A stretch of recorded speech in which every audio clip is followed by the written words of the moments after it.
డాబా మీద చిక్కుకొని పోతే కనీసం ఒక హెలికాప్టర్ పంపించడానికి కూడా ప్రభుత్వానికి మనసు రాలేదు. మంత్రులు ఇవాళ ఎమ్మెల్యేల బర్త్డేలకి పనికిమాలిన కార్యక్రమాలకి మాత్రం హైదరాబాద్ నుంచి కూతవేడు దూరానికి కూడా హెలికాప్టర్ వేసుకొని పోతున్నారు. కానీ ఒక అమ్మాయి మొత్తం కుటుంబంతో సహా వరదల్లో అక్కడ చిక్కుకొని పోతే పంపించడానికి మాత్రం హెలికాప్టర్ దొరకలేదంట. కానీ మన ప్రభుత్వం ఉన్నప్పుడు ఎట్లా ఉండేదో ఒకసారి గుర్తు తెచ్చుకోండి. భూపాలపల్లిలో ఇంకా మంచిర్యాలలో రకరకాల ప్రాంతాల్లో వరదలు వచ్చినప్పుడు చిన్న చిన్న గ్రామాలకు కుగ్రామాలకు కూడా మనం 1 కాదు 3, 4 హెలికాప్టర్లు పంపి అక్కడ ఉండే పశువుల కాపర్లను కానీ ఇంకో ఇతరులను కానీ కాపాడి ఒక్కొక్క ప్రాణం విలువ తెలిసిన ప్రభుత్వం కాబట్టి మనం కాపాడుకున్నాం.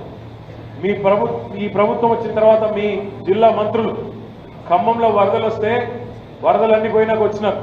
ముఖ్యమంత్రి గారు కూడా ఓపెన్ టాప్ జీబెక్కి ఇట్లా ఎలక్షన్ ప్రచారం లాగా చేతులు ఊపుతూ అక్కడి నుంచి ఇక్కడ తిరిగి వెళ్ళిపోయి